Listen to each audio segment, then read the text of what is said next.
ang himpilan ng bawat Pilipino. This program is brought to you by Tribe Incorporated.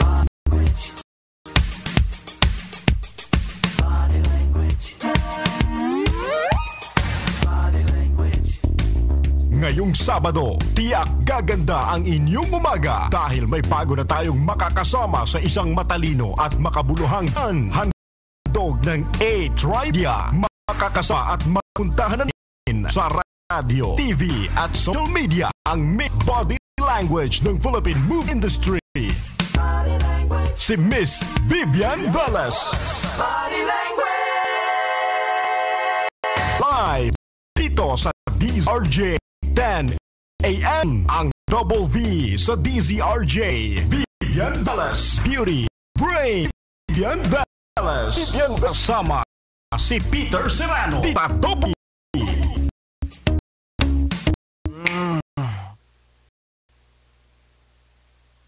Sorry. Good morning, ladies and gentlemen. This is Peter Serrano dahil wala po si Miss Vivian Velez ngayon to do Double V. Pero, sa kapalit niya, maganda rin po ang ating guest today. Sing ganda, sing talented. Ano pa ba? Ladies and gentlemen, please welcome dito sa Double B, Miss Lisa Dino, FDCP, Film Development Council of the Philippines Chairman. Nox, yeah. Good morning everyone. Good morning po sa lahat ng tagapakinig ng Double V at dito sa DZRJ. Yes, si Vivian kasi, Lisa, nasa Davao. Kasi today, mangyayari yung pasasalamat sa Pangulo sa Crocodile Park sa Davao City. So it's an event na nandoon ng mga supporters ng President.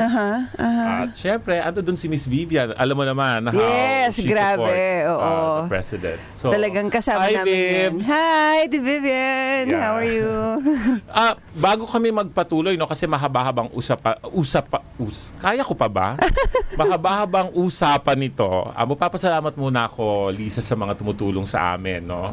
Gusto ko lang pasalamatan ng Sherwin Skin and Body Center for My Skincare, Diamond Cream Soap distributed by Michelle Maderaso. Hindi pagising ang utak ko, ang aga. Oo. At si Dr. Philip Chongson of Fermax and Omax 3. Yan. Wow, daming sponsors. Kasi di ba kailangan na natin? Kasi nakikita din to sa TV, no? Oo, we are live on Facebook. We're live on Facebook. A-Tri Media, A-Tri Media Radio, DZRJ, 8:10 AM. Ayun. Papanood nila tayo. Si Miss Vivian nanonood yan ngayon eh.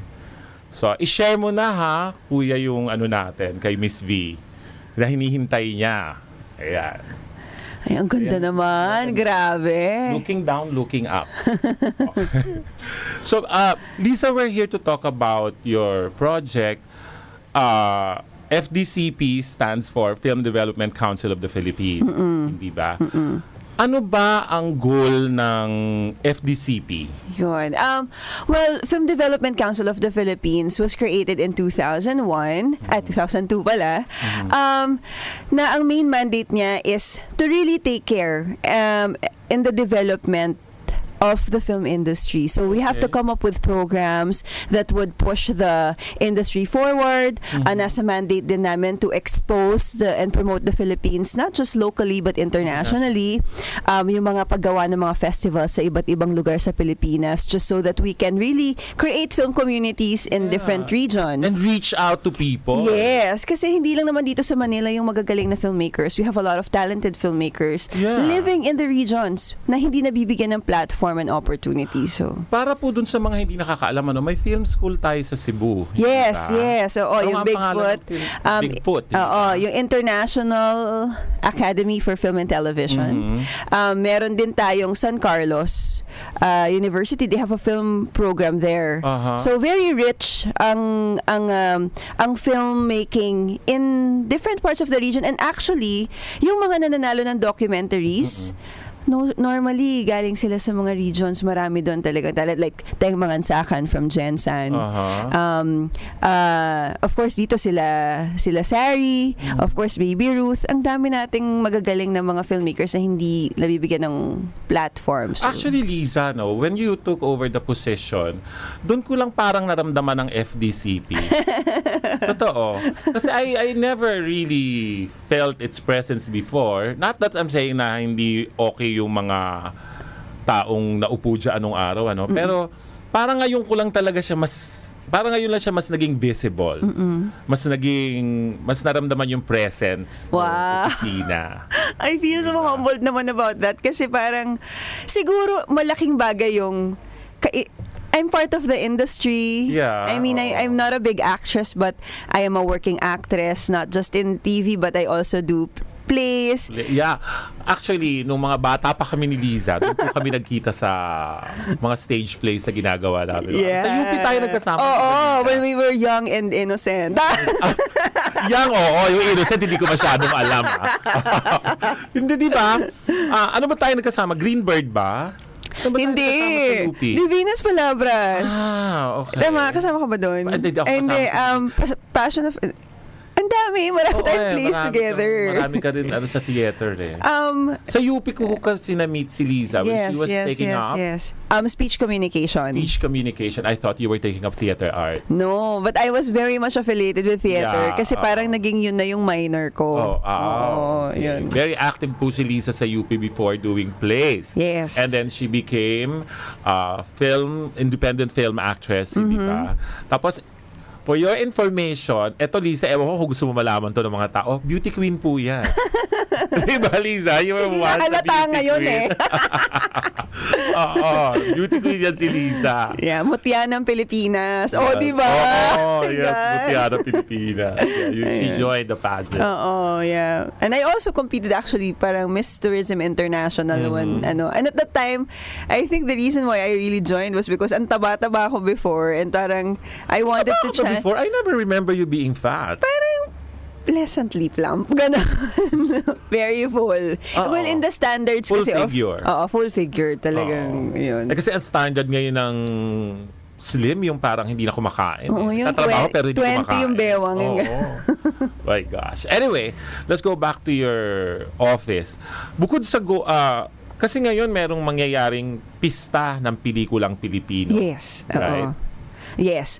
So, yung Pista ng Pelikulang Pilipino, it was actually a partnership between FDCP and the cinemas. Kasi, ang talagang, when... FDCP and the cinemas? Yes. The theater owners? Yes. Okay. We have to get their...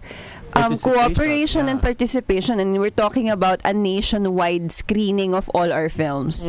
So we have to get them on board because we have 908 cinemas right now, and around 801 or 850 are actively working. Yung iba may mga sira ganyan, pero ngayon halos lahat yan nag-participate to just showcase these 12 local films na ipapalabas natin next week, August 16.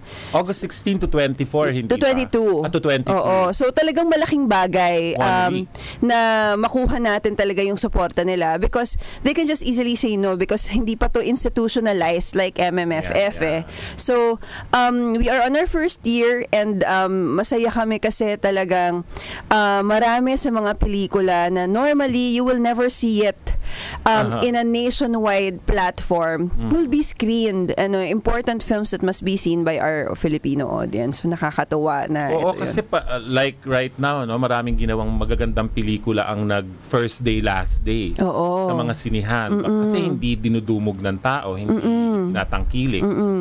Siyempre, tuwing mapapag-usapan nga yan ang sinasabi natin, bakit naman ganon? Bakit nila ginagawa yun sa mga Filipino filmmakers? But of course, what they say is cinema is a business. Yes. And business needs to make money. Yes. Pero nakakalungkot lang isipin na maraming magandang pelikula ang napalampas ng mga manonood. Pero ito ang advent ng kita-kita. Oo, di ba? Diba? I mean, they started with less than 100 cinemas. Tapos, the next week, they're already in 200 cinemas. Hindi ba? So, if the audience supports, andyan, hindi mawawala yung mga pelikulang dapat nating panoorin. Kaya dapat talaga i-encourage ang audience. Ano nga to monumental kasi parang tinalo niya sa box office yung mainstream movie ni John Lloyd at Sarah Geronimo. Oo, and even the current they say na parang independent film produced, which is General Luna, has now been passed by Kita Kita to think that their budget is 10 million. So, can you imagine talagang, wow, pag talaga palang napakaganda at well-crafted ng pelikula mo, there is that sustainability that you can achieve in this business. Precisely. At saka ano rin I think people, the Filipinos are hungry for the kinds of films, those kinds of films. Kasi, alam naman natin na mapapanood natin lagi are the formula films. Husay naman, maganda naman. Kaya lang after a while, gets to you. Yes. Right? So that the people are actually now looking for something more substantial to watch. Yes. Diba? Or siguro, alam mo, di ba normally pag ganyan, may mga tipping points yan. I mean, not to say that they are, not to say that nasasawa ang Pinoy, pero siguro magandang pagkakataon yung maintindihan natin yung panlasa ng audience natin. Yes. And now that nakikita natin na, oh my God, they are appreciating these kinds of stories. Yeah.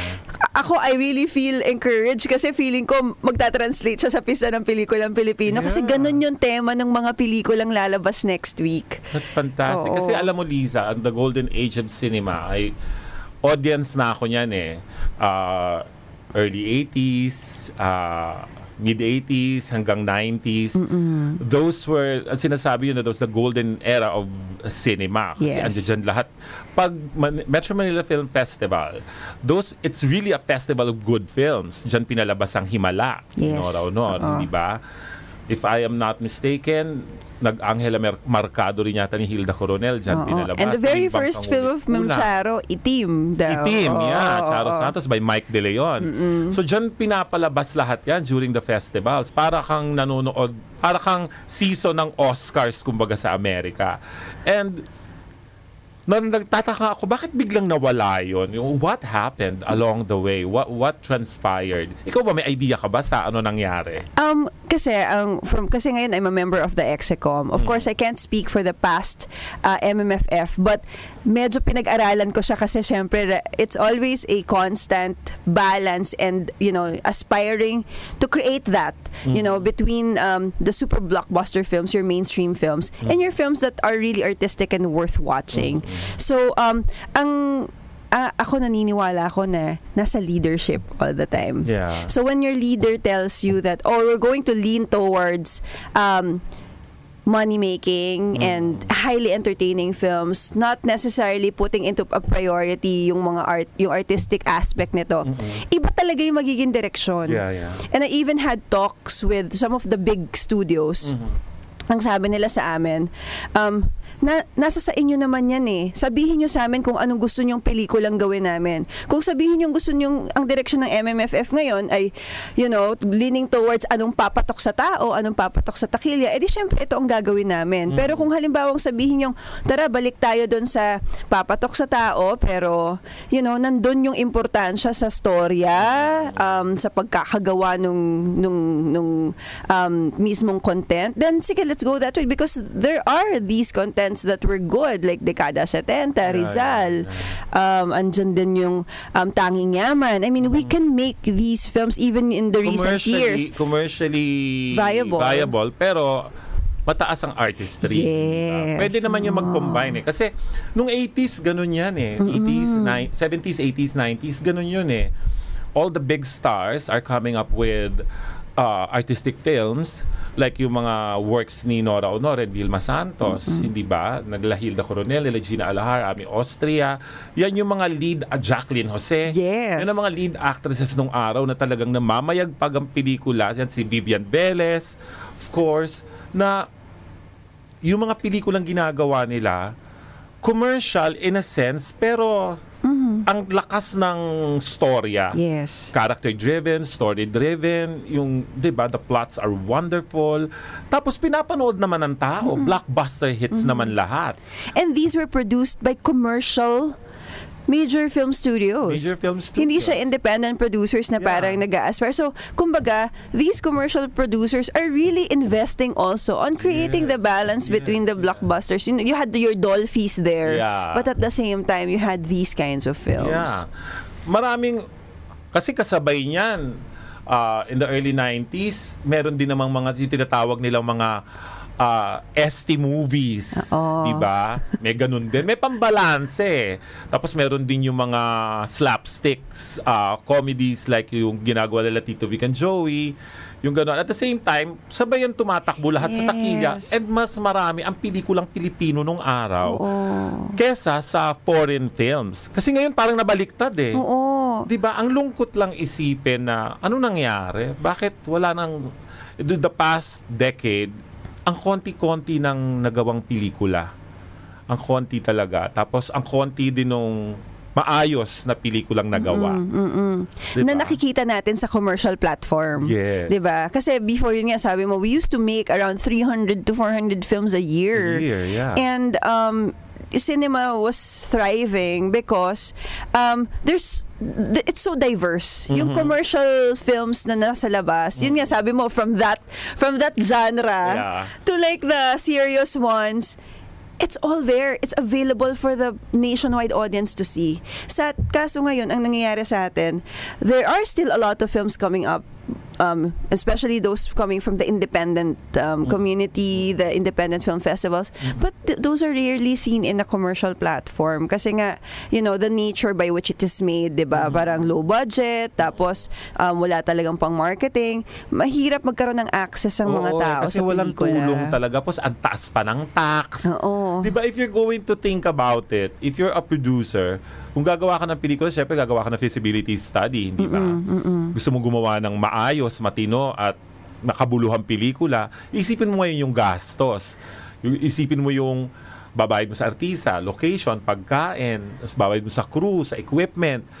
Ang taas ng tax. Yung tax yung pahirap hindi ba? Do you believe that? Yes, ang dami nating tax, actually. And, yung producers mo, nagbabayad ka ng withholding, nagbabayad ka ng VAT, nagbabayad ka ng amusement tax.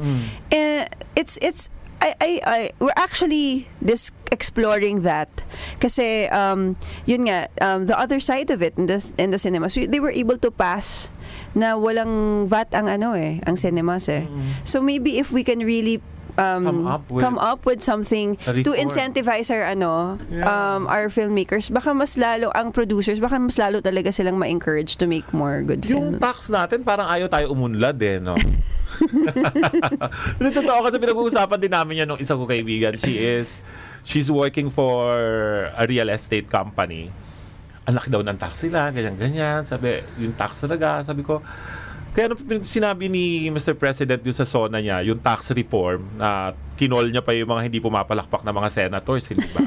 Yung parang, kailangan i-reform. Yung makakatulong sa tao, saka sa mga gustong mag-venture into any business actually, not just filmmaking. Ang taas talaga ng tax hindi ba? And even sa atin, parang, it shouldn't be prohibitive, di ba, para sa atin to especially kung ang sweldo mo, I mean, 'di ba, with your big tax, dapat din nagta-translate na ang labor natin dito mas malaki din. Pero hindi ganun kataas yung tax vis-a-vis yung sweldo mong 10,000, 15,000 sa isang buwan. So, sana talaga nag-promote. Maayos yung reform na yan dahil nakakatuwa dahil 25,000 and below, you don't have to pay your taxes. That's really a big help for a lot of people. Oo. Alam mo sa atin, di ba? Magkano lang sweldo mo? Diba? 1,000 pesos, 2,000 pesos kada lalo isang yung mga crew natin. Yung mga makeup artists. Yes. Yan ang mga kailangan matulungan. Magbabalik tayo, Lisa. We just have to take a break. Magbabalik po ang Double V. Ayun.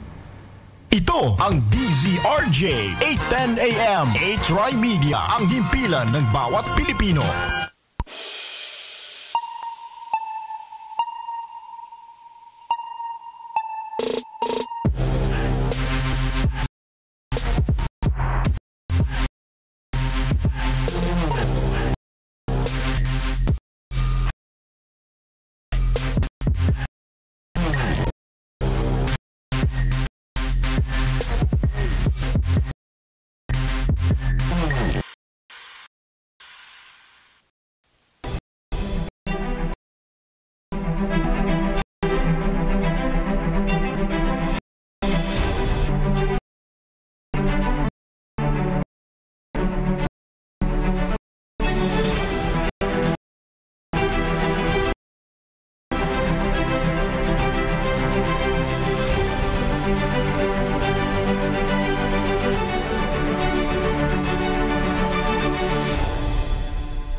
Media ang himpilan ng bawat Pilipino.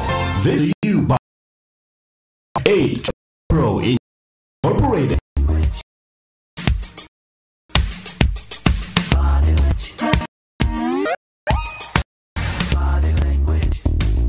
Ngayong Sabado, tiyak gaganda ang inyong umaga dahil may tayong masama sa isang matalino at makabuluhang talakayan. Handog ng A-Tri-Media, makakaba at makakahuntahan na natin sa radio, TV at social media ang Miss Body Language ng Philippine Movie Industry. Si Miss Vivian Velez. Body Language! Live dito sa DZRJ and AM ang The V sa DZRJ. Vivian Velez, The Bri and Wayne Velez. Yan sama si Peter Sira sa Top.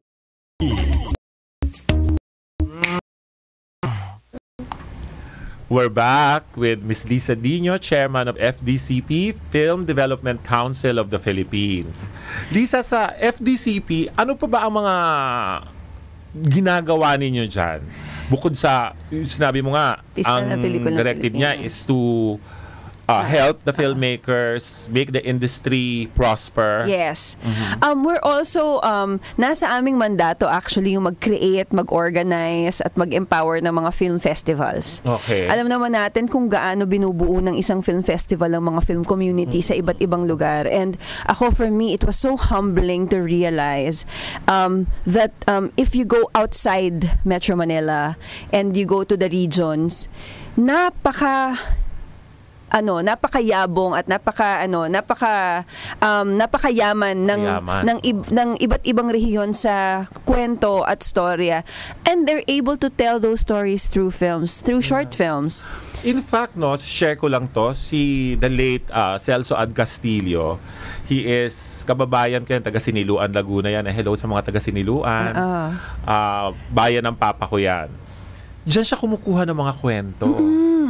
Si Celso Ad. Kasi yung movie ni Vivian Velez, sinabi ko nga kay Vivian to, yung Paradise Inn, where she starred with Lolita Rodriguez. It's a wonderful movie. Oh, wow. There is actually a Paradise Inn sa Laguna, sa Siniluan. Wow! Yeah. If you go entering the town, ando doon siya sa highway, makikita mo Paradise Inn. It's a club. Wow. By the highway. Ang galing. Yeah. Well, talagang ganun. As in talagang, and if you go there, kasi alam mo naman sa atin siguro, with the sa lahat yung mga masasalimuot, yung mga talagang pang-araw-araw na nangyayari dito sa atin, it's very reflective of the films that are coming out. Diba? But if you go to the regions, babalik ka sa simplicity ng buhay. And nakakatuwa na they are so rich in their folklores, in their myth. I mean, if you go to Iloilo, let's say, meron Sine Kasimanwa dyan, makikita mo na yung mga story nila, mga myth, mga urban legends nila na translated into films. We were in Gimbal, Iloilo. So this is just it's a very small town. Meron silang Bantayan Film Festival na 13 Film years festival. na. Yes, 13 years na. Out of the 13 short films, 8 ang mananalo. But those are by Gimbal filmmakers. Ang artista nila taga Gimbal din. Okay. Tapos pinapanood siya ng buong town, ng buong community. 6,000 ang nanonood tuwing film festival. And I was there. I was so humbled dahil pagtingin mo sa kanila, parang yung pinapanood nila, kapitbahay nila, kaibigan nila. Wow. Tapos, talagang, the community is just passionate and together. Living in passion sila. Yes. Parang posible pala to na in a town like this, cinema is so relevant to them. I mean, it unites them as a community. So, grabe. And we don't know that. Thank you for telling us that, di ba? Yan po, ladies and gentlemen, yung kailangan nating maintindihan na ang filmmaking, hindi lang siya to entertain. You see, as you see, it unites a community. It's supposed to educate people, most importantly. And of course, entertainment is part of it. Siyempre, kailangan mo naman ma-entertain. Kailangan mo makakita na maganda as part of an entertainment, hindi ba? Hindi ka lang naman kailangan manood ng comedy lang or stuff like that para ma-entertain. Kailangan matutunan din nating i-grasp yung substance ng isang bagay, isang kwento, isang pelikula. Di ba, Lisa? Na kagaya nung ginawa ng MMFF last year. Exactly. Di ba? Oo. Nag-veer away sila from the major players. Hindi ba? Gumawa sila na hindi ko naman sinasabing hindi maayos yung ginagawa ng mga major players, no? Pero gumawa sila ng mas maaayos at mas substantial na mga pelikula. I think ang magandang talagang nagawa ng MMFF, sila yung nag-umpisa ulit after so many years of concentrating on highly entertaining films.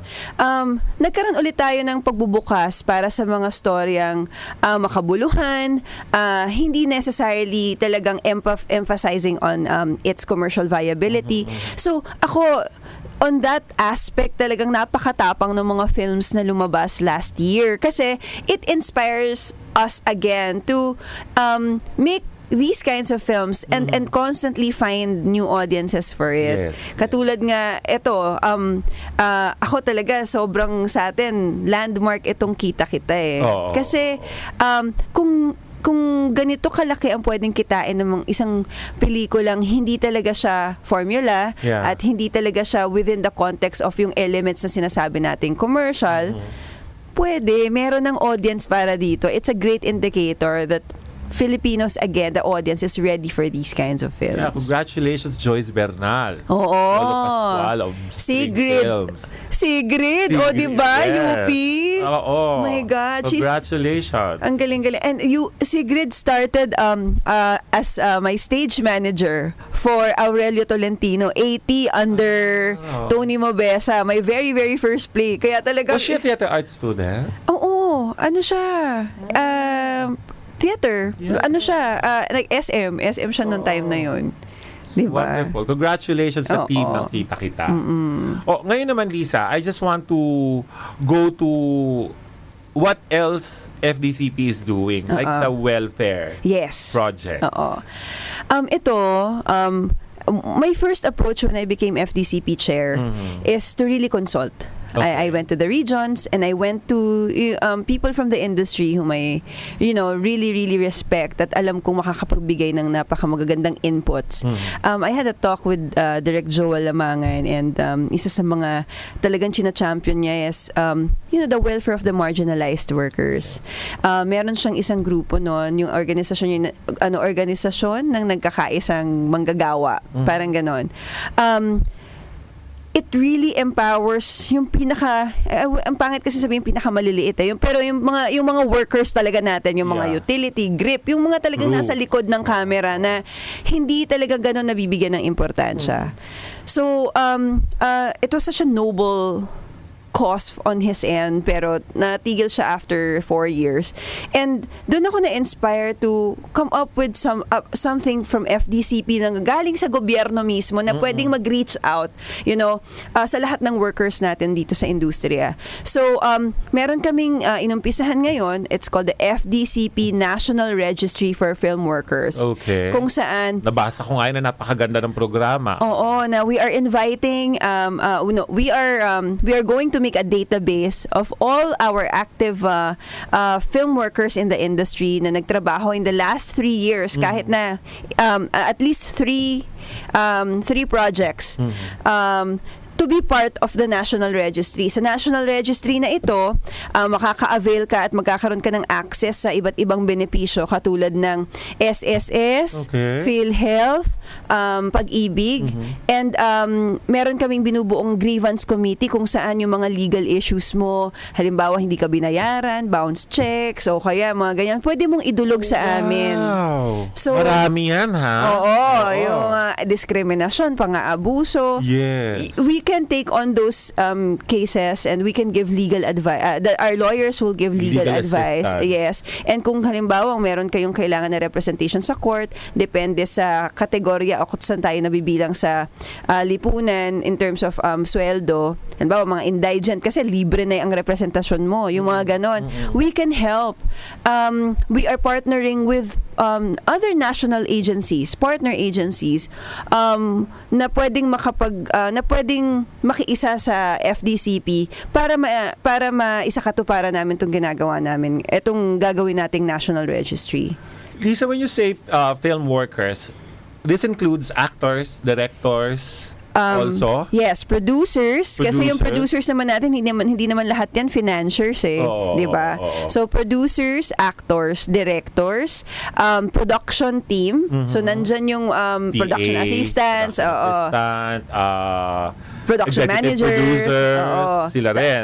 Tapos technical workers. So andyan yung grip, sound engineer, sound recordist, lahat ng humahawak kahit na gaffers, ganyan. Yeah. And then you have your creative artistic team. So ang creative naman natin is yung scriptwriter, ano pa ba? Production designer, creative consultant, production designer. So yun, lahat. Pati makeup artist kasama dyan. Yun nga, PAs, lahat. I think all of us, as we're all stakeholders sa ating industriya. So, at karamihan na nagiging problema is because walang employee-employer relationship. Hindi nila alam kung saan sila pupunta para makumuha ng SSS nila or PhilHealth or Pag-ibig. So ito sa amin, it's under a self-employed category, but we will be the center for these. May binubuo kaming social services division ngayon. To really cater to this project and to this program. Kasi naalala mo, Lisa, no? At least ngayon may mga papupuntahan na mga kapatid natin sa industriya kapag nangangailangan sila ng tulong, assistance on anything. Tama ba? Ito bang FDCP na welfare program, kasama ba dito, let's say, na-hospital ako, wala akong masyadong pambayad, makakalapit ba ako sa FDCP? Well, right now, we're working with MOEL Fund. Kasi ang mandato talaga on welfare alone is on MOEL Fund. But it's a private, para kasi siyang quasi-government dahil it's supposed to be in essence a private foundation, pero yung kanilang appropriations, yung budget nila, part of it, 50% ng kinikita ng MMFF na pupunta sa kanila. Sa MOEL Fund? Oo. So for the longest time, they have been, ang daming pera pala na MOEL Fund. I think it's enough to really support the welfare of the existing members. So nag-usap nga kami ni Tita Boots nung isang araw, and I was telling her on how we can partner together. Kasi baka sakaling ang FDCP makahanap ng paraan para makapaghanap talaga tayo ng funds just on welfare. Yes. Kasi naalala mo, Lisa, nung nag-create kami noong 2015, 2016, yung Damay Kamay organization, kami nila Vivian, si Nadia Montenegro, tsaka si Bianca Lapos. We created that to help yung kapatid nating si Julio Diaz. Diba kumanta pa, andun kayo sa Pioneer Street. Kumanta si Aiza Piolo. It's an all-day event. Kasi may kailangan kumilos, may nangangailangan tayong kapatid di ba? Si Julio Diaz, si Richard Merck, tsaka si Len Agsantos that time. Sila yung ginawa nating beneficiaries. May kailangan kumilos kasi may nangangailangan. Pero syempre, kaming mga part nun, syempre may kanya-kanya rin naman kaming buhay. We're busy with our own careers and our own engagements. Hindi namin natututukan siya na ngayon. Marami pa nga rin nagme-message sa amin dun sa page namin So, ngayon, with this, ang industriya meron ng matatakbuhan in partnership with MOEL Fund, hindi ba? With right now, yun nga, when it comes to yung sa welfare aspect, kami mismo sa FDCP, hinahanapan pa namin ito ng paraan. But the social services and the access to it, ito na yung currently buo na siyang programa. So, access to PhilHealth, Pag-ibig, SSS, the Grievance Committee, magkakaroon din kami ng database ng lahat ng film workers sa atin because we are now, we actually have the mandate of creating the Philippines as a film hub for foreign productions. Alright.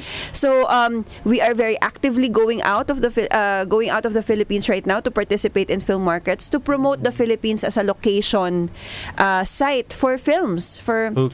So like katulad ng Born Legacy na nagpunta dito. We want to have that as a normal na opportunity na pumupunta dito ang mga foreign productions because it will activate our entire industry because they will may requirement yan na kailangan 30% ng workers local. Filipino. Yes. Yeah. So magkakaroon tayo ng opportunity pa to have, work, magkaroon ng job creation siya. So very ambitious yung program pero sana talaga suportahan ng lahat. Kailangan natin suportahan yan kasi magbibigay yan ng trabaho sa marami nating kapatid, hindi ba? At magkakaroon pa ng oportunidad yung mga tao mamili. Kasi ngayon pag sinasabing kung hindi ka artista, huwag ka nang magtrabaho sa showbiz kasi malit nakita dyan. Hindi ba? Ganon yun eh. So, kung hindi ka magiging director, hindi ka magiging artista, kung hindi ka major player, huwag ka nang pumasok dyan. Pero kung mangyayari yan, people will have an opportunity to choose. Yes. Of careers, di ba? At kabaliktaran, dahil mas technical workers ang hinahanap pagdating sa foreign productions because your leads and your stars and your directors there are from there. Yes. Yeah. So, sana talaga we're very very idealistic kami dito sa nangyayari ngayon kasi talagang I feel like our FDCP team is totally on board. Talagang lahat sila dedicated. We're going to different LGUs to encourage them to come up with their own location sites, kanilang sariling incentives. So, kasi alam mo Lisa na noon iniisip ko yan eh. Sabi ko, bakit walang film board ang mga LGUs? Hindi ba? Let's say pag doon ka kukuha mismo ng permit kung shooting ka sa kanilang syudad. Yes. Tapos sila yung kikita. Hindi ba? Kasi ngayon, pag nagte-taping tayo, pupunta ka ng barangay kakausapin mo, tapos magulo eh. Magulo, tapos hindi malinaw ang mga fees. Hindi malinaw ang fees, hindi malinaw ang rules, ang regulasyon, hindi malinaw, hindi mo alam kung hanggang saan ka, hindi ba? Kasi walang board ang mga LGUs natin. Walang film and television board. Unlike kung magkikreate sila in their own localities, hindi ba? Mas magiging systematic ang mga bagay-bagay. Malinaw ang bayaran, malinaw kung saan napupunta ang pera, malinaw kung sino ang kumikita, which is the local government. Yes. So, yun ang ginagawa namin ngayon. With Bohol, the governor already signed an executive order for a film commission there. Wow. Sa Cebu, sa Ilocos Norte, ginagawa na yan. So, napupunta ang FDCP sa mga LGUs na to para i-encourage sila at bigyan ng guidance. How do you create a film commission within your locality? Yeah. So that all the film-related activities from shooting, production, from local to international will be directed to that body. Kasi mamomonitor nila kung magkano pwedeng kitain ng kanilang And they can activate the related services like hotels, yung mga infrastructure like hotels, transport, catering, lahat. So, nasa-centralize mo, hindi ba? Oo. So, lahat pa na matatap mo pa, lahat ng negosyo na nandoon sa locality mo. Hindi ba? That's good, Lisa. Congratulations for that. Thank you.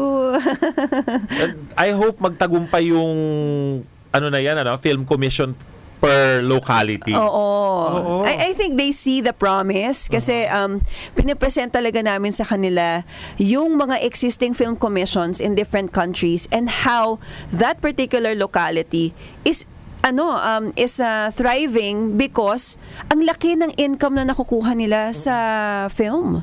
Hindi nila nare-realize kung gaano kalaki yung potential ng pelikula as an economic driver So, yan ang talagang pinipresent namin ngayon sa mga LGUs. At ano naman sila, happy naman sila. Happy naman sila. Happy naman sila. Ang dami na. Nila. I think right now we have 8 to 10 major cities na magpo-participate sa amin. So, yan. Wow.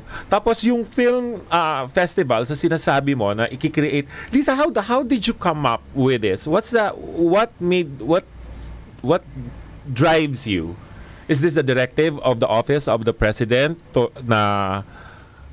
sa opisina mo? Of course, I think lahat naman tayo inspired by his action. Yes. Yung talagang andun siya sa let's get to the root of the problem. Pumunta tayo. He's not much on kailangan tayo gumawa ng mga grand scale na mga programs. Andun siya sa ano ba yung mga pangangailangan ng mga talagang nagtatrabaho. So, like with us, he has this, yung federalism niya, diba? Yeah. He wants to decentralize and empower the regions. Yes. My first 2 weeks was spent on going to the region. So, yung in terms of empowering our other film communities, dun ko na-discover na ang talent ng Pilipino pagdating sa filmmaking or for us telling stories is not just centralized here in Metro Manila. Skip na natin dito. Davao, Mindanao. Oh my God, the best. I mean, the landslide Urian winner right now is from the south, Sharon Dayok with his Women of the Weeping River. So it's just giving them opportunity. Talaga. Yun kasi yung wala eh. Tapos nakikita ko yan, like salamat sa Facebook, nakikita mo yung mga posts ng mga kaibigan natin na nasa industriya na hindi ganun kalalaki ang mga pangalan, na nagpo-post sila ng mga ganyan, yung mga trabaho ng mga kaibigan nila na nandiyan dyan sa mga rehiyon na yan. Nakikita natin na grabe, ang daing maganda. Yeah. Tapos hindi na sa showcase. Walang opportunity. I wish you could see the films that they make. Talagang, oh my God, like, ito yun eh. Alam mo naman yung mga istorya ngayon dito sa atin. Talagang hindi na natin hindi natin alam kung talagang saan na natin ilalagay. Hugot eh. So ito talaga, there's such purity in what they do. So nakakatawa. Wow. Wonderful to know. Na ngayon, Lisa, babalik lang ako dun sa welfare program nyo. No? Paano magre-register ang mga tao? How do they register? We're launching the National Registry on August 30 to 31. So yun yung pinakaano niya. Because we're going to have a Film Worker Summit. Okay. So itong Film Worker Summit naman na to, it's a 2-day conference to understand the issues and the concerns that our country as an industry, as the film industry is facing right now. The divide between indie and mainstream, the working conditions and the work hours of our film workers, legal contracts, ano ba yung mga kailangan mong gawin para protektahan ng sarili mo at mga karapatan na kailangan mong malaman. Ano ba ang ginagawa ng mga film-related agencies dito sa Pilipinas para makaserve talaga sa film industry? Those are the things that we're going to discuss in that 2-day, on the summit. On the second day, meron tayong launching of the Magna Carta for Film Workers kasi very unique ang setup ng industriya natin. And I think it's something that our agency, yung mga like DOLE, they have to have a full grasp of what we do. Yeah, we attempted, Lisa, remember? Yes, exactly. We attempted to give the workers a decent hours of work time. Siyempre, di tayo nagtagumpay kasi mahirap talagang kalaban ng mga major studios, di ba? Hindi naman, I'm sorry for the word kalaban. Mahirap i-deal ang isang idea sa major film studios kasi may nakasanayan na. Diba? Parang kailangan talagang manggaling sa gobyerno yung mandato kung paano natin mai-improve yung mga yung condition o yung mga protection na kailangan ibigay sa mga workers. I think the one major problem is that hindi pa tayo recognized as a professionalized industry. Yes. So that's the goal of the Magna Carta, that of course simultaneously we're going to ask DOLE to ang labo pa natin but we have been there for like 100 years? Oh, di ba? Pero, 100 years na. Where are we? Why are we still here? Ba't ang labo pa nung lagay natin sa gobyerno? Hindi pa ma-determine kung saan tayo ilalagay. Mga rumaraket lang ba kayo sa buhay? O professionals ba kayo? Sabi nga ni Direk Joel, yung yung category daw natin para tayong mga magbabalot, mga ambulant. Kasi, di ba? Di ba, di alam eh. So we're nice to look at, but otherwise, hindi tayo recognized. We're seen as entertainers, hindi professional workers. I think that has to change. That has to change. We're all professionals. It's hard work. Oh my God. Pero alam mo nga, Liza, pag nagte-taping ako, ang tinitingnan ko talaga pagka nagsisimula na ako mapagod, crew. Oo. Yan ang una kong yan talaga yung pantanggal pagod ko eh. Pag nakikita ko sila na, kanina pa ito nagbubuhat ng ilaw, Tapos, di ba? Tayo, sa tent. Oo. Ganyan, sila yung unang dumadating at huling umaalis. Diba? Oo. Ayun. Magbabalik po kami. Magko-commercial lang po muna. Ito ang DZRJ 810 AM H-Ry Media, ang himpilan ng bawat Pilipino. Bahay, tibay, ang bilis, ilagay, isaw lang siya. May bay ka na. Sintos ay tibay, roof steel. May luma, isang may bahay. For as low 45 pesos. Bumagyo man, o lumindol, o bumaha, may lupa ka. Isaw lang siya, may bahay, tibay ka na. Call or text 0917-875-1867 or email admin@jacintocaller.com. Bahagi sa bawat talakayan, ihayag ang inyong reaksyon sa mga programa ng A-Try Media sa aming mga social media accounts. A-Try Media-TV sa Facebook, A-Try Media DZRJ 810 sa Twitter, at A-Try Media sa Instagram. Makiisa sa bawat programa ng A-Try Media sa social media, ang himpilan ng bawat Pilipino.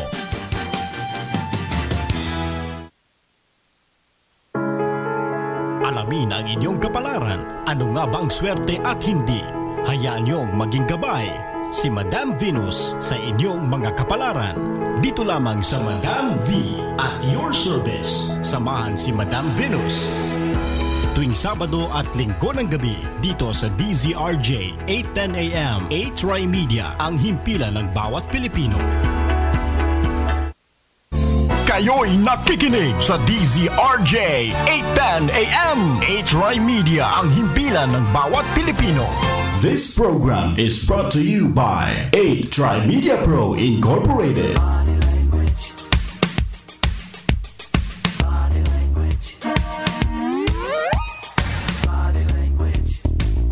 Ngayong Sabado, tiyak gaganda ang inyong umaga dahil may bago na tayong makakasama sa isang matalino at makabuluhang talakayan. Handog ng A-Try Media. Makakasama at makakahuntahan na natin sa radio, TV at social media ang Miss Body Language ng Philippine movie industry.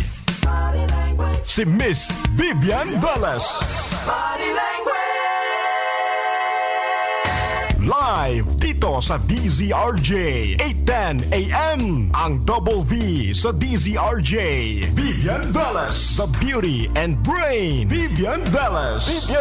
Kasama si Peter Serrano dito sa Double V. Ayan, we're back with Miss Lisa Dino Sigera. Babati na ako, Lisa, sa mga nakikinig sa atin.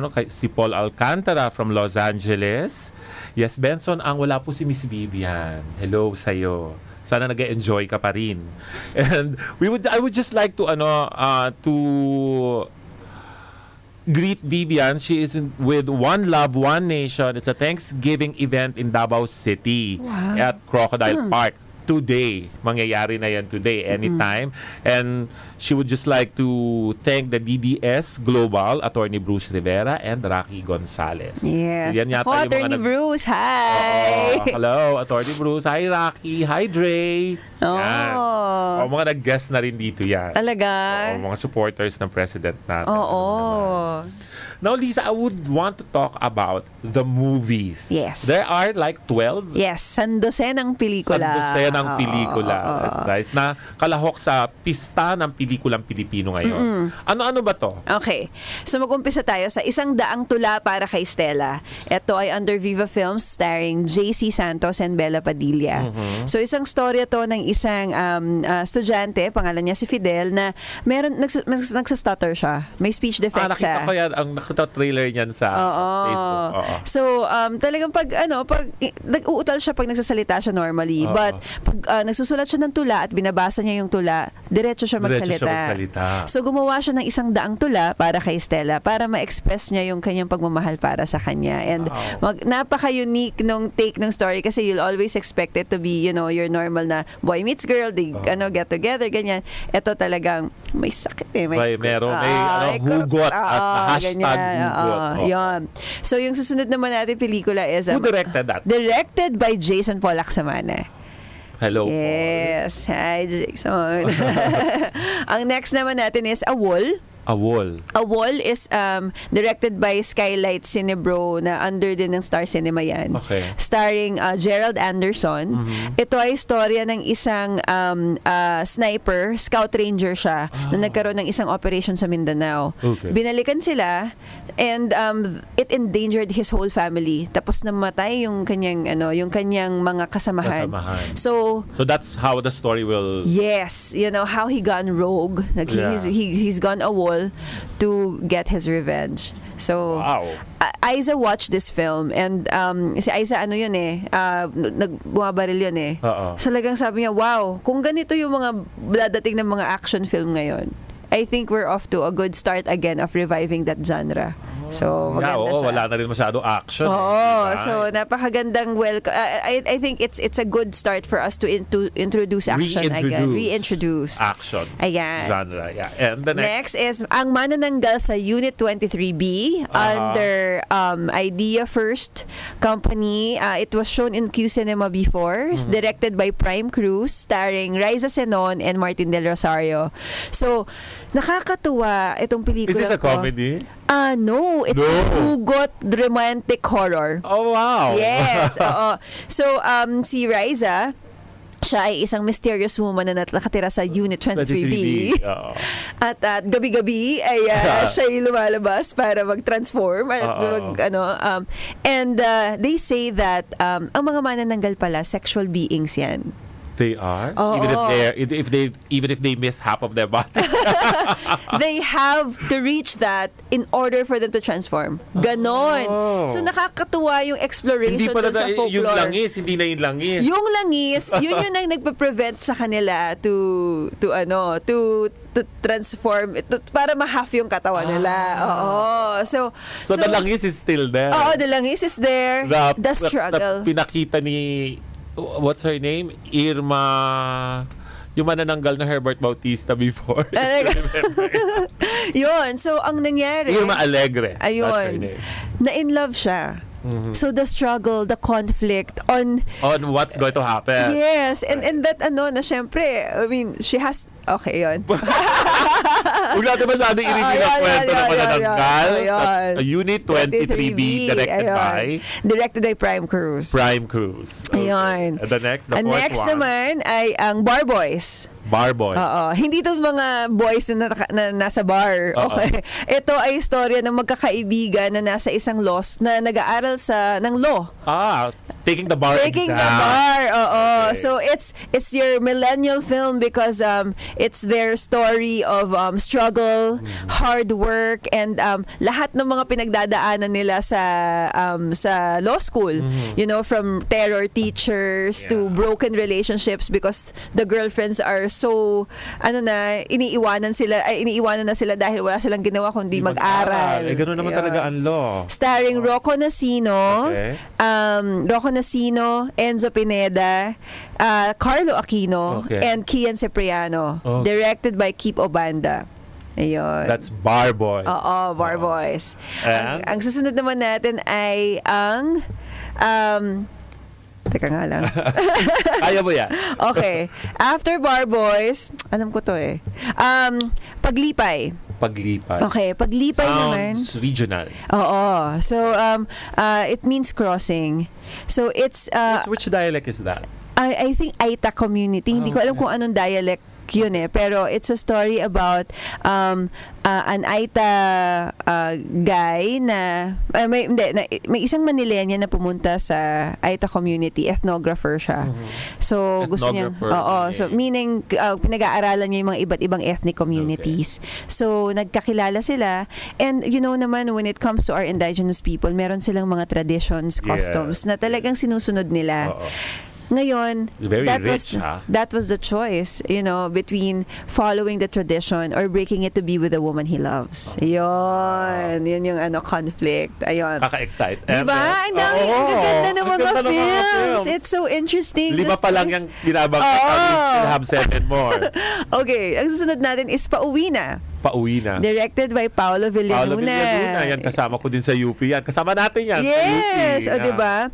He recently won in the Shanghai Film Festival. It's an A-list film festival, and he won the biggest prize, Golden Goblet Award.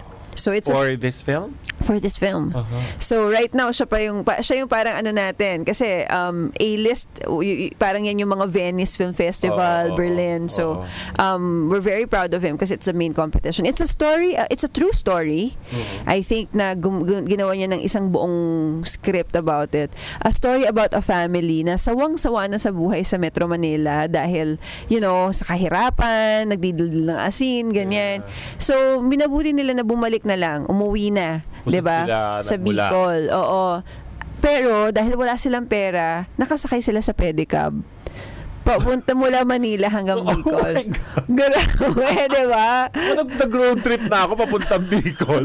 Hindi siya biro-biro, At tayo madadaanan. Exactly. Especially, kung kami namali pa kami ng daan ng friend ko napunta kami dun sa Bicola. Welcome to Bicolandia. Dapat pala kumanan. Kasi yun yung mas shorter route. But anyway, so yun. Pedicab. Diba? So yung lahat ng mga pinagdaanan nila, lahat ng mga hugot ng mga kapamilya niya, andoon. Yung mga choices na kailangan nilang gawin just to survive. Yeah.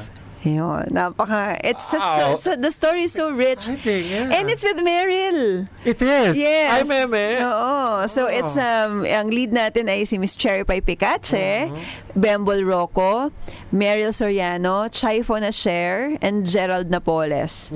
Sila ang mga bida dito sa pelikulang to. Lahat kaibigan. Oo, di ba? So talagang sila ang namamayagpag at talagang... Directed by Paolo Villaluna, Ayun, directed by Paolo Villaluna. Ayan, meron ako. Susunod natin, of course, Birdshot. This film, I would say, and alam naman nila to, I'm shamelessly saying that this is one of the best films, if not the best this year that we've ever seen. I actually saw this during the Tokyo International Film Festival, and it won the Asian Feature Award. It's directed by one of the youngest filmmakers natin in the country, Mikael Red. Anak ni Raymond Red. Okay. So it's father's footsteps. Yes, and oh my God, creating his own name, actually, I would say, because he is now regarded as one of the most important directors in our country. The story is about this, it's a coming-of-age thriller. Tungkol sa isang... It's hard to write, Okay. Tungkol sa isang batang babae na nakapatay ng isang endangered species. The Philippine eagle. As in, ganun yung story niya. So, it's the pursuit on understanding the laws. Ano pala ang ginagawa natin pagpoprotekta sa mga endangered animals. At ang pinagdaanan ng batang ito to protect her family against the and all the lies that she has to make. Grabe. Sobrang, it's so gripping. It was just an opening film in the Cinemalaya last week, and ibang klaseng reviews. Sobrang So it's directed by Mikael Red under TBA Studios. Who's starring? Starring Mary Joy Apostol in her first role niya ito. John Arcilla and Arnold Reyes ang main antagonists. Di ba? From General Luna to the antagonists. Di ba? Ang gaganda. Sobrang excited kami kasi just hearing all itong mga sinasabi po lang, what do you call this? Hearing this The log lines, synopsis. synopsis. Ayun. So, the next one. okay, the next one is Hamog. Hamog. So, Hamog naman, directed by Ralston Hover, under Cinema One. Storya to ng mga, alam mo yung mga batang nagra-rugby sa kalye? Okay. Yun, tawag sa kanila mga batang hamog. Oo. Mas mateko. So, ano ba yung mga pinagdadaanan nila sa streets? Oo. Ano yung mga dangers bilang mga bata? Kasi ang mga artista dito si Zaijan Haranilla, Okay. Bata talaga. Bata talaga. As in, barely preteens. Barely in their teen So, this was such a well-acted piece.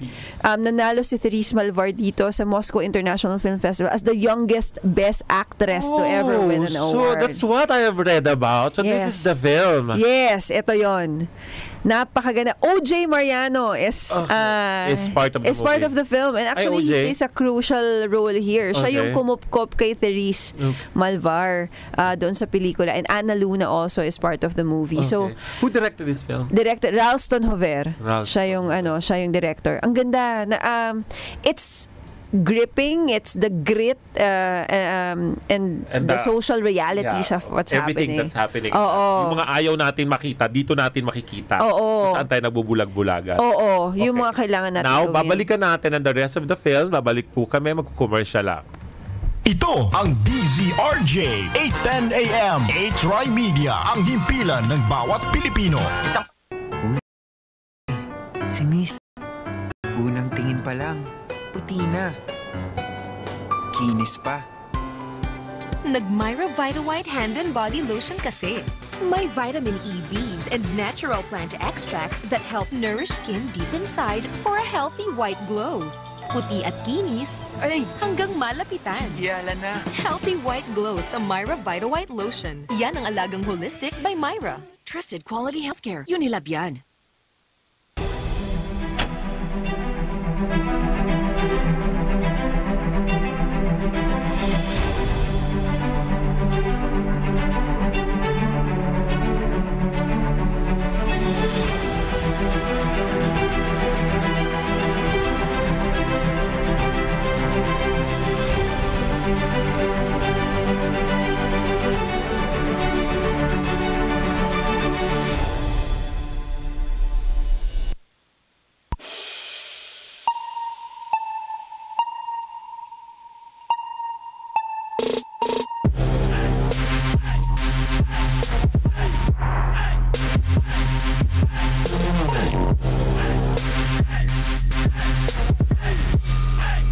And referee.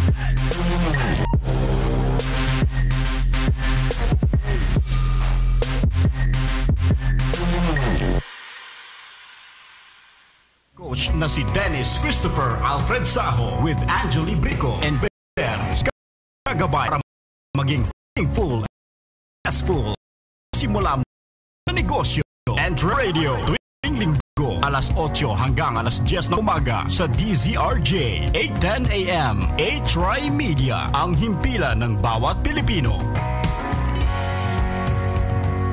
Kayo'y nakikinig sa DZRJ 8:10 AM. A-Try himpilan bawat Pilipino.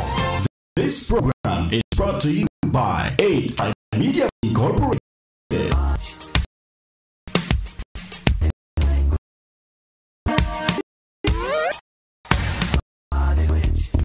Ngayong Sabado, tiyak gaganda ang inyong umaga dahil may bago na tayong makakasama sa isang matalino at makabuluhang talakayan. Handog ng A-Try Media. Makakasama at makakahuntahan na natin sa radio, TV at social media ang Miss Body Language ng Philippine movie industry. Si Miss Vivian Velez. Live dito sa DZRJ 8:10 AM. Ang Double V sa DZRJ. Vivian Velez, the beauty and brain. Vivian Velez. Kasama si Peter Serrano dito sa Double V. Ayan, we're back. Ladies and gentlemen, pinag-uusapan namin ang mga entries Yes. sa pista ng pelikulang Pilipino. Ayun. Yan. Sige, para matapos ng ating ma-round up na natin, ang next is Patay na si Jesus. Yeah, that's very intriguing. At, doon ako nabasa yun, sabi ko, okay. At maraming ganyan ang reaction. Oo. Pero ang story niya, well, it's a satire comedy. It is. Starring Jacqueline Jose, Chai Fonacher, si Paulo Pingol, and ang storya niya ay storya ng isang pamilya na namatay na yung asawa niya na hindi niya nakikita after 13 years. Ang pangalan Jesus. So, patay na si Jesus. Diba? Yun yung pun dun eh. So, ngayon, the family nakasakay sa isang minivan. Minicab ba yun? Multicab. Nag-travel mula Cebu hanggang Dumaguete para dalawin ang kanyang namayapang asawa na hindi niya nakikita ng matagal ng panahon. Okay. So, huwag na natin sabihin kung bakit hindi niya nakikita. Yun. Para inaabangan natin sa panood ng pelikula. At ang mga pinagdaanan nila papunta doon. Kasi Ate Miles nandito. Dito din. Hi, Miles. Ang galing-galing niya dito sa film na to. She was amazing. Actually, parang siya talaga yung comic relief dun sa film. She's amazing in the film. Tapos susunod natin ay Salvage. Who directed that? Directed by, Victor Villanueva. They're under the production of T-Rex Production at pinalabas din ito sa Q Cinema before. So, yun. Ang nusunod natin ay ang Salvage. Directed by Sherad Sanchez. Kung naghahanap tayo ng panibagong horror film na hindi natin ine-expect na nakikita natin sa local cinema, ito yon. It's found footage film. Para siyang Blair Witch Project, Paranormal Activity. Storya ng dalawang journalists na nagpunta sa isang probinsya sa Mindanao, sa Cagayan de Oro, I think, na nagkaroon sila ng aswang sightings, hinahabol sila ng aswang. So, binibidyo nila yung sarili nila kasi syempre, journalist sila, they have to document what's happening to them. So, hindi mo alam kung ano yung nangyayari sa bawat isang eksena. So, grabe. This is starring JC De Vera and Jessie Menzola. Under Cinema One also. So, must see to. Yan, dalawa na lang tayo. Yung isa is star na si Van Damme Stallone. Diba? This is under Unitel Straight Shooters Production, directed by Randolph Longhas, starring Candy Pangilinan, and this little boy. Ang story niya ay isang batang may Down syndrome na gustong maging artista. So, bilang ina, the journey of a mother to embrace your child's dream, and yet the struggles on how you're going to support it at the same time, shield him from the realities of life. I think yun yung sobrang poignant dun sa story. It's a family drama, and very heartwarming, and Ate Candy Pangilinan. Ate Candy here was brilliantly played. She's always by her. been. Yes. Yeah. So yon. And she's very happy kasi I think ito sa mga unang independent films na ginawa niya. So yon yung star na sa Van Damme. Candy, manonood ako nito. Oh my God! Tatagaktak ang luha mo. Ang last natin but not the least is Triptico. Yan, directed by Miko Michelena under the Michelena Brothers production. First film niya ito. It is an anthology story, 3 different stories na medyo weird kasi niya, hashtag medyo weird. Yung una niyang story is Suerte. It's the irony of life. Nakala niya, itong guy na to, si Albi Casino, kala niya sinuwerte siya sa babae. But naka-witness siya ng crime. Yes, pinagdaanan niya ganon. Tapos yung second story is about this guy, si Joseph Marco, who's a model. At talagang siya, alam mo yung nasa billboards, kaso tinutubuan siya ng pigsa. Okay. We'll stop there. It's with Art Acuña also, who was very good in this film. And then the third story is a breaking relationship with Kian Cipriano and Kylie Badilla. Ayun. Diba? So, I mean, just talking about, every time I talk about the films, feeling ko kasama ako dun sa pelikula kasi parang siyang mga babies mo na parang, my God, panoorin niyo po yung mga pelikulan to. So, Lisa, may mangyayari bukas sa Luneta, hindi ba? Yes, nako, ito po isa sa mga pinakamalaki naming events. Ito po ang motorcade ng mga artista natin. Kalahok sa pista ng pelikulang Pilipino, magkakaroon po tayo ng isang buong selebrasyon sa Luneta. Meron po tayo dyang mga games, may banchetto po dyan, meron po tayong inflatables. It's a family event, fiesta picnic in Rizal Park. And pagdating po ng hapon, mga 2:00, magkakaroon po ng motorcade mula Liwasang Bonifacio hanggang Rizal Park, Quirino Grandstand. Ang ating mga tampok na artista for this. Nakasakay sila sa mini float kasi nasa elf yung kanilang sasakyan. Ayun. So, Lisa, since this is a festival, do we have an awards night coming?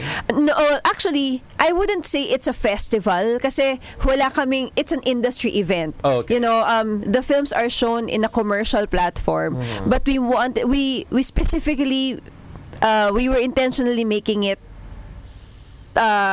intentionally turning intentional yung pag-create namin sa event na to na hindi siya festival kasi ayaw namin ng competition. It's an exhibition of films, it's a celebration. So no one is competing. Wala, meron lang tayong isang critics choice at isang audience award.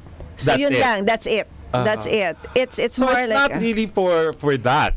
It's only for awareness. More on awareness of the kind of films that we can actually make. Yes. As Filipinos. It's a celebration of Philippine cinema. Yeah. In its diversity. Kasi marami tayo dito mga alam nating patok at panonoorin ng talagang sanay na sa mga commercial films, but at the same time may mga matatapang tayong pelikula that would challenge and would give us a new insight and perspective about the kind of cinema that we have here in the country. Yes, so, ganun siya. Curation siya of films. So, wow. Kaya pala, I was wondering, kasi binabanggit mo kanina, galing na ng ibang film festivals yung mga pelikula.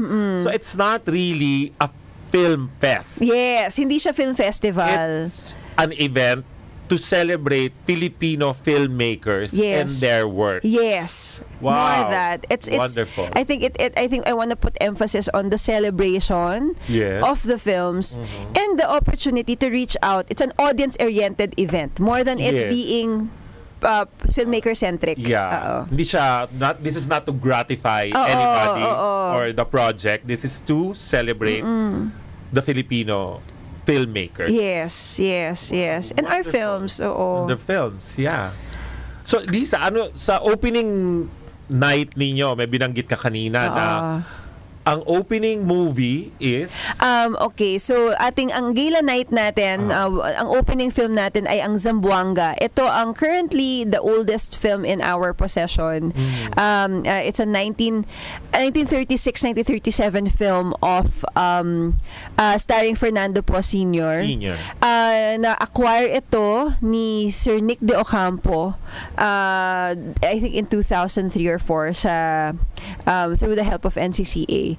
So ngayon nasa atin na siya. It's fully restored, remastered by Central Digital Lab at first time itong makikita on Tuesday. On Tuesday, where? August 15 sa SM Mega Mall Cinema 7. So we're doing the opening ceremonies for all the films and then leading into the opening film Zamboanga. What time ang showing? 6 p.m. tayo sa SM Mega Mall. Magkakaroon ng red carpet ang lahat ng mga artista natin.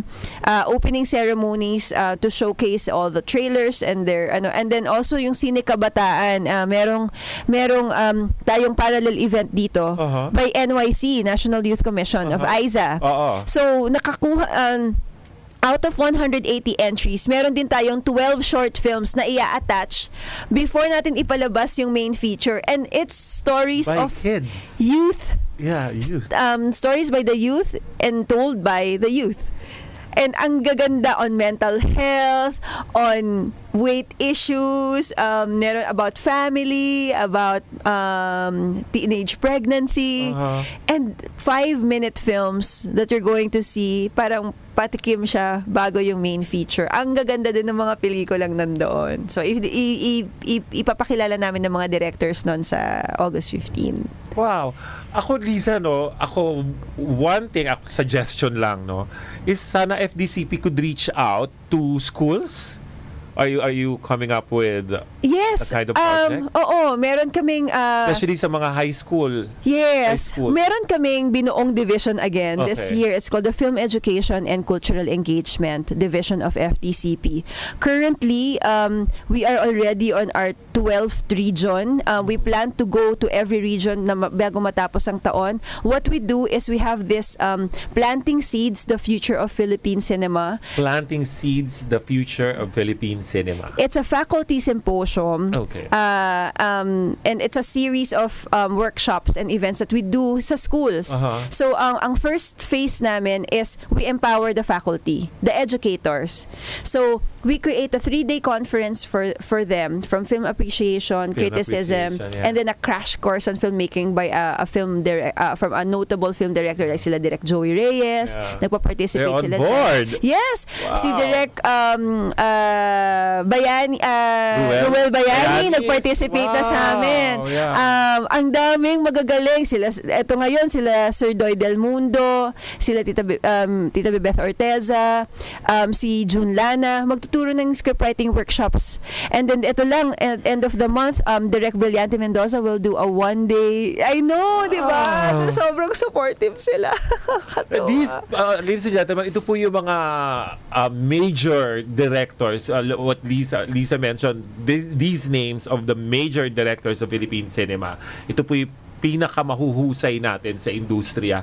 They are on board dito sa pag-educate. To support, yes. Yeah. Oo. Importante yung educating our people, reintroducing to them what cinema is all about, reorienting them or still to be oriented kung paano mo i-appreciate ang isang magandang trabaho. Oo. Hindi ba? At kung gaano ka-importante ang cinema sa buhay natin. Sa buhay natin. Na it's the most subliminal, subtle way for us to impart and affect change, yes. 'di ba? So yun yung and nakakatuwa kasi the teachers now are empowered to use cinema as tools to really teach. And then susunod nagkakaroon kami ng intro classes for students, tapos advanced classes. So sa isang region yan, halimbawa Iloilo, mag-uumpisa yung faculty symposium. Second phase is the intro classes. Tapos susunod dun is the advance. Wow. Tapos from the advance, we're going to pick yung mga nag-excel, magkakaroon ng master classes dito sa Manila. We'll fly them in. Parang ganon. You will fly them in. Oo. Mga select. Alam niyo yan, select kayo. Hindi lahat. Ayusin nyo. Select. Wonderful. Now we are seeing the future of Philippine cinema. Mabubuhay ulit siya after actually, inano na yan before sabi, it's dying a natural death ang Philippine cinema daw. Na wala nang gumagawa ng maganda, wala nang gumagawa ng matino, na pag may gumawa ng matino, hindi kikita. Kasi walang appreciation. Yes. But now that education is being introduced, I don't see any more reasons na hindi ma-appreciate ng future generation natin ng cinema. Kahit yung generation ngayon and our generation, the millennials and the young ones, the younger ones, will appreciate cinema again. And it's high time. Yes. It's high time that we give it to our audience. That we give it to our people to see and appreciate good works in cinema.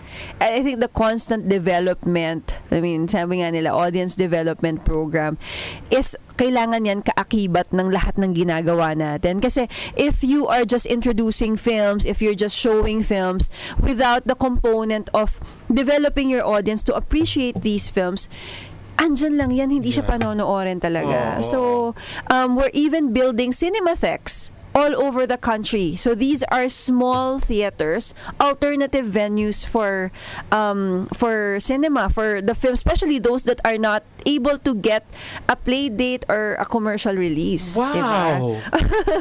Really? Lisa, that's wow. So we have actually this year I'm on my today I celebrate my first year as Really? pagpunta ko dun sa FDCP tas binigyan ako Today.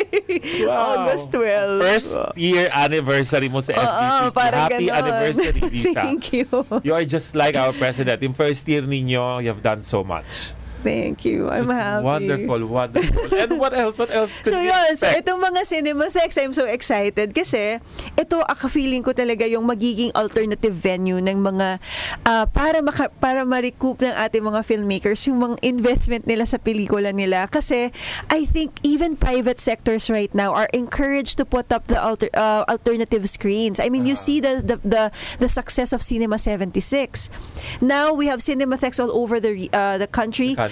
We're building one in Bacolod, Antique, Compostela Valley, Burauen Leyte, and Ilocos Norte. This year, we're doing 5 projects. Kahit nga 2 lang yan okay na But anyway, we have come to our end of our day, of our show.